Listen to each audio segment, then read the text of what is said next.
Γέροντα, θα ήθελα σιγά σιγά να μπούμε στο πυρήνα της συζήτησης. Να είναι ευλογημένο. Εσείς τώρα κάνετε κάποιες επισκέψεις ανατακτά χρονικά διαστήματα στην Αθήνα. Μιλάτε με τον κόσμο που είναι εδώ, με το ποιμνίο, τέλος πάντων που μιλάω με πολλούς. Ναι. Ποια είναι η αίσθηση που αποκομίζετε μιλώντας με τους πολίτες? Είναι απογοητευμένοι, είναι φοβισμένοι, λένε δόξα τω Θεώ? Τι μηνύματα λαμβάνετε εσείς από τον κόσμο λόγω της κρίσης? Πώς βλέπω τον κόσμο, πώς είναι οι πολίτες? Από όλα είναι.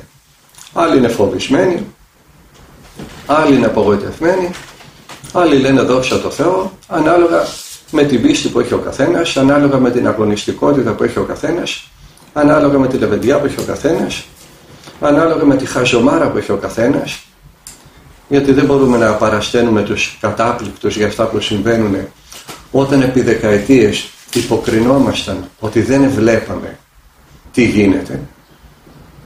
Λοιπόν, όπως στρώσαμε θα κοιμηθούμε. Το πρόβλημα και οι εχθροί δεν είναι έξω από την Ελλάδα, είναι μέσα στην Ελλάδα. Το πρόβλημα είμαστε εμείς που δώσαμε δυνατότητες να γίνουν αυτά που γίνονται. Λοιπόν, να μάθουμε όπως τόσα χρόνια παραδεινόμασταν και να παλεύουμε. Να ξυπνήσουμε και να ξεκινήσουμε τον αγώνα. Ξεκινώντας από τον εαυτό μας πρώτα. Να καθαρίσουμε το μυαλό μας από τη σαβούρα που έχει, να καθαρίσουμε την καρδιά μας από τα πάθη που έχει, για να μπορέσουμε να δούμε σωστά και τους άλλους. Γιατί αν ξεκινήσουμε με τα χάλια που έχουμε να διορθώνουμε τους άλλους, δεν θα αφήσουμε τίποτα όρθιο. Θα ξεκινήσουμε πρώτα από τον εαυτό μας, θα δούμε τι μας συμβαίνει, ή με το πνευματικό, ή με συμβούλους, ή με φίλους, ή όπως μπορεί ο καθένας, και όταν καθαριστούμε εμείς, τότε θα αρχίσουμε να διορθώνουμε τους άλλους. Σε αυτό η Εκκλησία ήταν ξεκάθαρη από αιώνες. Καθαρθήνε δι' πρώτον, λέει, ήταν καθαρέ. Πρώτα θα καθαριστείς εσύ, μετά θα δείξεις τον άλλον πώς να καθαριστεί. Φωτιστήνε δι' πρώτον, ήταν φωτίσε. Πρώτα θα φωτιστείς εσύ, μετά θα πεις τον άλλον πώς να φωτιστεί. Η Αθήνα δι' πρώτον, ήταν η Άση. Πρώτα θα γιατρευτείς εσύ από τις αρρώστιες σου, μετά θα διδάξεις τον άλλον πώς να γιατρέψει τα δικά του τα χάλια. Το πρόβλημα είμαστε εμείς. Αν θέλουμε να βοηθήσουμε τους άλλους, θα ξεκινήσουμε από τον εαυτό μας. Ώστε και η γυναίκα μας να έχει έναν σύζυγο που είναι ισορροπημένος, και τα παιδιά έναν πατέρα που δεν είναι νευρόσπαστο, και οι φίλοι έναν φίλο που δεν έχει σαλτάρι. Με τα χάλια που έχουμε να ξεκινήσουμε να διορθώνουμε τους άλλους, θα τα κάνουμε 3 χειρότερα. Υπάρχουν ορισμένοι πολίτες που δυσκολεύονται πάρα πολύ να ανταπεξέλθουν οικονομικά και μπορεί να μην έχουν μια τέλεια σχέση με τον Θεό, αλλά όταν τους πεις ότι κάνει προσευχή ή θα σε βοηθήσει ο Θεός, σου λένε, ξέρω εγώ, γιατί πρέπει να το ζητήσω το Θεό να με βοηθήσει? Δεν βλέπει τι συμβαίνει, δηλαδή, για να βοηθήσει? Ναι, όχι, ο Θεός δεν μπορεί να βοηθήσει όταν δεν του δίνεις εσύ το δικαίωμα να βοηθήσει. Ο Άγιος Αυγουστίνος είχε πει κάτι πάρα πολύ ωραίο. Εκείνος που σε έπλασε χωρίς να σε ρωτήσει, δεν μπορεί να σε σώσει χωρίς να σε ρωτήσει. Γιατί καταργείται η ελευθερία σου. Από τη στιγμή που θα ασκήσει ο Θεός βία επάνω σου, πάβεις να είσαι άνθρωπος. Λίγοι είναι εκείνοι που δεν θέλουν το Θεό. Πώς θα το σώσει με το ζόρι? Για το όνομα του Θεού. Μα ούτε ο διάβολος μπορεί να σε κολλάσει με το ζόρι, εάν εσύ δεν πεις το ναι. Λοιπόν, το πρόβλημα είμαστε εμείς. Δεν είναι ούτε ο Θεός, ούτε ο διάβολος, ούτε οι Άγιοι, ούτε η Εκκλησία, ούτε οι διάβολοι του διαβόλου. Εμείς είμαστε το πρόβλημα. Εάν δεν πούμε εμείς το ναι, ούτε ο Θεός μπορεί να μας σώσει, ούτε ο διάβολος να μας κολλάσει. Μην τα φορτώνουμε σε άλλους. Είναι ψυχική αρρώστια αυτό, είναι ψυχολογικό πρόβλημα να μας φταίει πάντα κάποιος άλλος.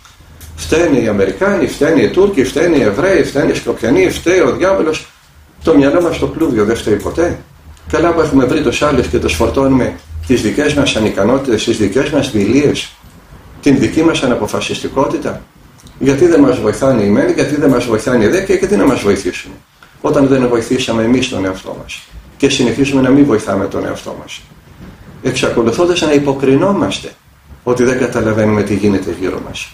Γιατί κάποιος που δεν έχει σχέση με τον Θεό να μην έχει την εύνοια του Θεού? Ο Θεός συνέχει την ευνοιά, τη δίνει την ευνοιά του, ο άλλος δεν τη θέλει.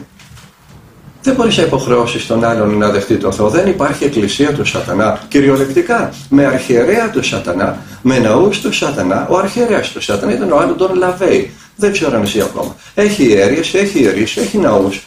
Ξέρουν ποιος είναι ο Θεός, ξέρουν ποιος είναι ο Χριστός και τον μισούν και δεν τον θέλουν. Θέλουν τον διάβολο. Δεν είσαι χριστιανός εσύ όταν θέλεις αυτόν τον άνθρωπο να τον κάνεις χριστιανό. Δια της βίας, τη στιγμή που ξέρει ότι υπάρχει Χριστός και τον αρνείται, οφείλεις να σεβαστείς την ελευθερία του. Όπως θέλεις να σέβονται οι άλλοι αυτό που πιστεύεις εσύ, πρέπει να σέβεσαι και εσύ αυτό που πιστεύουν οι άλλοι. Συμφωνείς, δεν συμφωνείς. Κάποιοι άνθρωποι που δεν έχουν σχέση με το Θεό, δεν πιστεύουν στο Θεό. Ναι. Που εγώ προσωπικά γνωρίζω, ας πούμε, και δυσκολεύονται στη ζωή τους. Ναι. Μπορεί να γυρίσουν και να σου πούν πού είναι ο Θεός τώρα εγώ που δυσκολεύομαι, γιατί δεν με βοηθάει. Αν σε ρωτήσει κάποιος πού είναι ο Θεός, θα το απαντήσεις, εσύ ξέρεις πού τον έστειλες με τη ζωή σου. Ο Θεός χτυπάει την πόρτα μερόνυχτα. Εάν δεν του ανοίξεις, γιατί φταίει ο Θεός. Πού τον έχεις εξαποστείλει το Θεό με τον τρόπο που ζεις, εσύ ξέρεις, μη ρωτάς σε μένα. Πολύ απλό. Γι' αυτό λέει κάτι πολύ ωραίο ο Όσκαρ Βάιλντ στον De Profundis.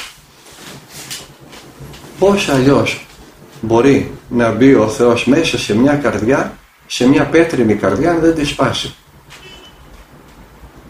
Ξέροντας ότι θα τον δεχτεί ο άνθρωπος. Όταν όμως ξέρει ότι δεν θα τον δεχτεί, ούτε αυτό το κάνει ο Θεός. Και πάλι η ευθύνη είναι δική μας.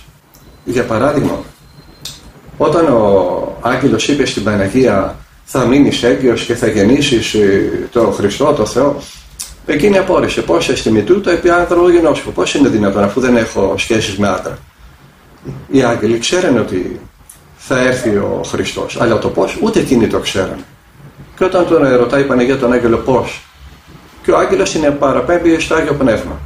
Πνεύμα Άγιον επελεύσετε επί σε. Και λέει η Παναγία, Ιδού, Κυρίου, γέννητο με κατά το ρήμα σου. Είναι ευλογημένο. Εντάξει, δέχομαι. Εάν δεν είχε πει η Παναγία αυτό το ναι, ακόμα θα περιμέναμε τον Χριστό. Η σωτηρία μας είναι συνεργασία με τον Θεό. Εάν θέλουμε να σωθούμε, θα συνεργαστούμε με τον Θεό. Δεν είναι δουλειά του Θεού, είναι και δουλειά δική μας. Γέροντα, δηλαδή όμως κάποιος που δεν πιστεύει στο Θεό. Αλλά κάποιος που δεν πιστεύει στο Θεό, ας τα βγάλει πέρα μόνος του. Μα όμως είναι καλός άνθρωπος. Εκεί. Θέλω να πω ότι μπορεί να μην πιστεύει όχι διότι είναι κακοπροαίρετος. Θα αγωνιστεί. Μιλάμε τώρα για πώς θα διορθωθεί η κατάσταση στην Ελλάδα χωρίς τη βοήθεια του Θεού. Θα αγωνιστεί με όποιους καλούς τρόπους ξέρει αυτός ο καλός άνθρωπος. Αφού δεν το χρειάζεται ο Θεός, γιατί ρίχνουμε τα βάρη στο Θεό. Αφού θέλει να είναι άθεος, να είναι με γεια του, με χαρά του. Ναι. Σαν καλός άνθρωπος, άθεος, θα αγωνιστεί με όποιο καλό τρόπο μπορεί για να διορθώσει τα πράγματα.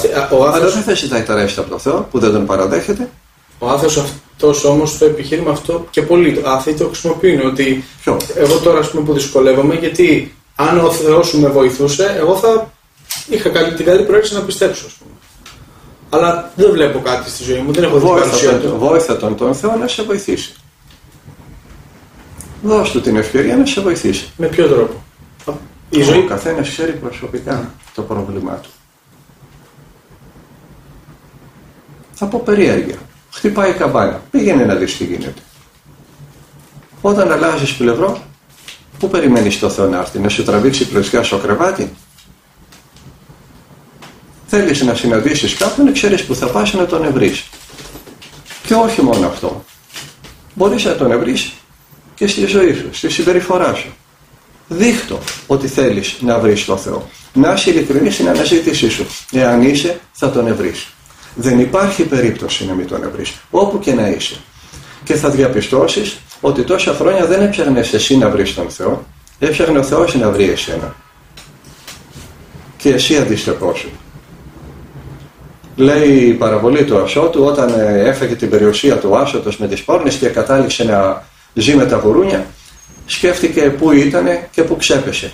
Και λέει, Αναστάς, πορεύσουμε, θα σηκωθώ και θα πάω πίσω να βρω τον πατέρα μου, θα γονατίσω και θα του πω, ήμαρτον στον ουρανό και νοποιό σου, δέξε με πάλι και έχει με σαν έναν από τους δούλους σου, γιατί η υπηρέτεια στο σπίτι του πατέρα μου καλύτερα περνάει από ό,τι περνάω τώρα εγώ.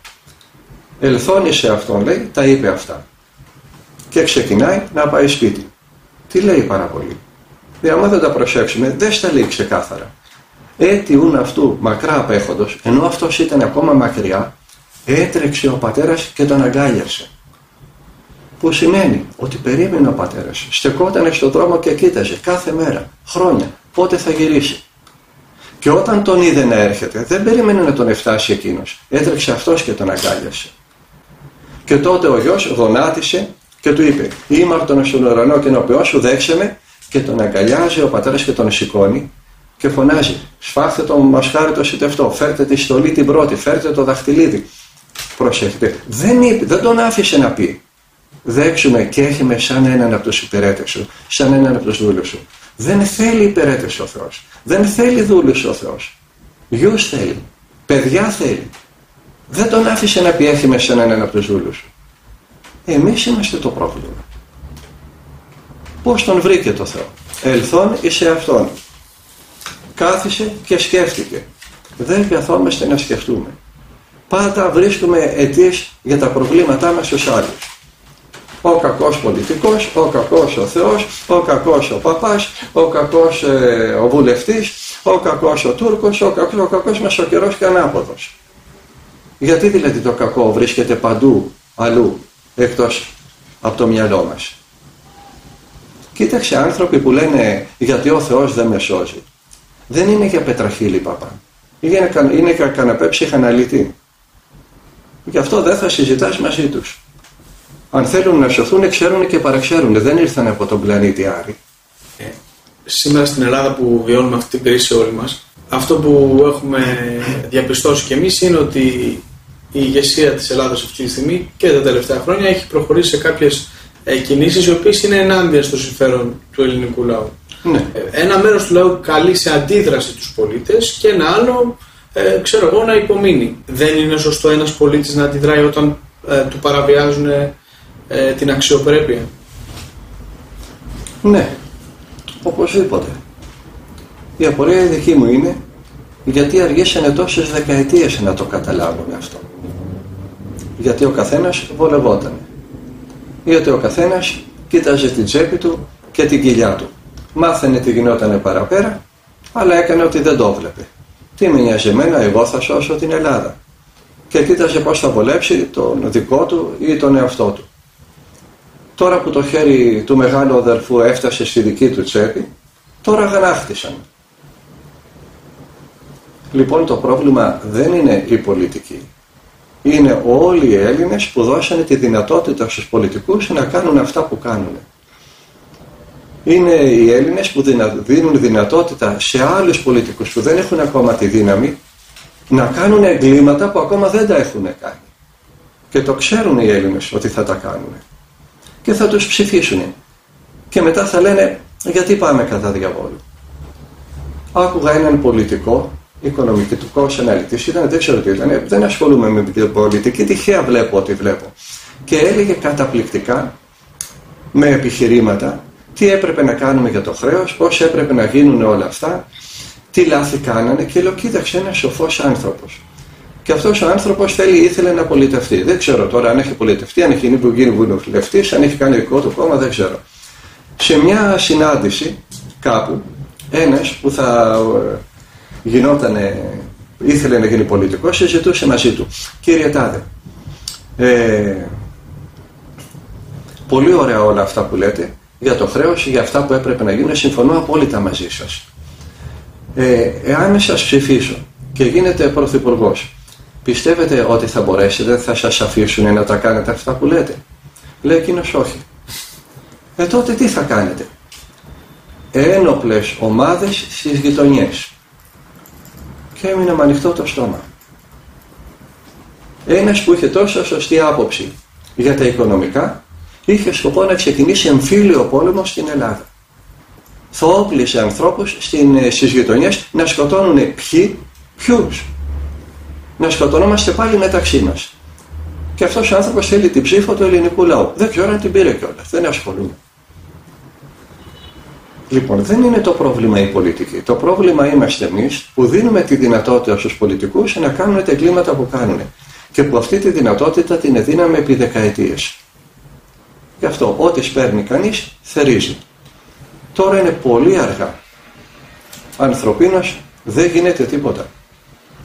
Θα στραφούμε στο Θεό, να προσευχηθούμε στο Θεό, να αναδείξει εκείνους τους ανθρώπους που θα ξανακάνουν πάλι την Ελλάδα να σταθεί. Ήμουν εδώ στην Αθήνα, όταν κάτι εκατοντάδες χιλιάδες στο Σύνταγμα μου ζώνανε τη Βουλή. Τους κοίταζα και πήγα να πω, γιατί τους μουτζώνουν τους βουλευτές? Εκείνοι δεν έστειλαν τους βουλευτές εκεί που είναι. Ναι, αλλά εξαπατήθηκαν, θα σας πει κάποιος. Εξαπατιόντουσαν επί πόσες δεκαετίες. Όταν εξαπατηθείς μια φορά, είσαι θύμα. Όταν εξαπατηθείς δεύτερη φορά, είσαι άτυχος. Όταν εξαπατηθείς τρίτη φορά, είσαι συνεργός του απατεώνα. Γιατί δέχεσαι να εξαπατηθείς. Και μου ήρθε να πω, γιατί δεν μου τζώνουν τα μούτρα τους, γιατί αυτοί τους έστειλανε και έλα, δεν το είπα. Και μου λέει ο άνθρωπος που με φιλοξενούσε, βλέπετε γέροντα, αν αυτές οι 300.000 υψώνανε τα χέρια τους στο Θεό και προσευχόντουσαν, δεν θα άλλαζε ο Θεός στην Ελλάδα? Δεν το κάνουμε. Λέει και ο Θεός, αφού δεν με χρειάζεστε, βγάλετε τα πέρα μόνοι σας. Μην του τα φορτώνουμε όμως και εκείνου. Να έχουμε και λίγη αξιοπρέπεια. Θέλουμε να πάμε κατά διαβόλου, να πάμε σαν κύριοι. Δεν είναι να γίνουμε και ρεντίκολα. Άρα, εκτός από το... Δεν κατάλαβα αν απορρίπτεται την αντίδραση των πολιτών, αλλά προτείνεται την προσευχή κυρίως σαν μέτρο αντιμετώπισης της κρίσης που βιώνουμε. Σαν πρώτο βήμα αντίδρασης προτείνω την προσευχή. Και σαν δεύτερο την οριζόντια αντίδραση. Φυσικά και θα αντιδράσουμε. Όταν είσαι σκυμμένος βέρκος, ο άλλος θα σου ρίχνει σφαλιάρες. Τα πτυλιοδοχεία τα είχαν παλιά, ήταν κάτι τετράγωνα ξύλινα κουτιά με ασβέστη. Σκόνη ασβέστη που φτύνανε, γιατί δεν είχαν χαρτομάντιλα και μαντίλια, δεν μπορούσαν να πλένουν. Για να μην φτύνουν στο πάτωμα, φτύνανε στα πτυλιοδοχεία αυτά με τον ασβέστη. Λέει ο Ροίδης, εάν παριστάνεις τον εαυτό σου πτυλιοδοχείο, μην παραπονιέσαι να σε φτύνουν. Λοιπόν, πώς δεν θα αντιδράσουμε? Φυσικά και θα αντιδράσουμε. Η τραγωδία των Ελλήνων είναι ότι δεν αντιδρούνε. Και η μεγαλύτερη τραγωδία θα είναι να αντιδράσουν με λάθος τρόπο. Σαν αυτό που ήθελε αυτός ο πολιτικός. Να πάρουν τα όπλα για να σκοτώσουν ποιους? Ακόμα και με τους λαθρομετανάστες δεν ξέρεις ποιος είναι το θύμα και ποιος είναι εγκληματίας από αυτούς. Πολλοί ήρθαν εξαπατημένοι.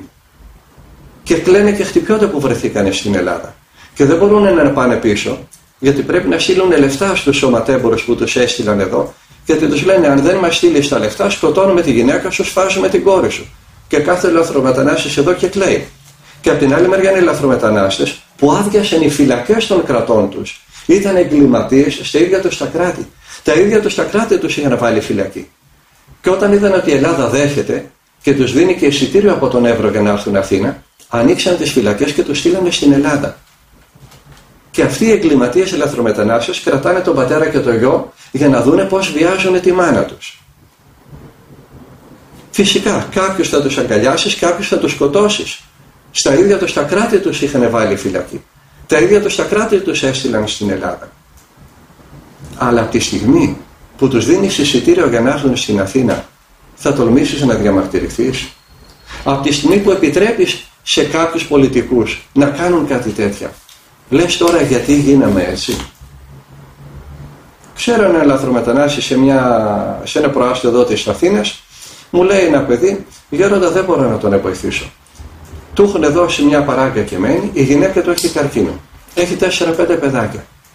Δεν ξέρει πώς να ζήσει. Έχει ένα καρότσι και γυρνάει. Μαζί τα έχει τα παιδιά εδώ? Εδώ τα έχει. Και τη γυναίκα του και τα παιδάκια. Η γυναίκα με καρκίνο, τα παιδάκια στη παράγκα.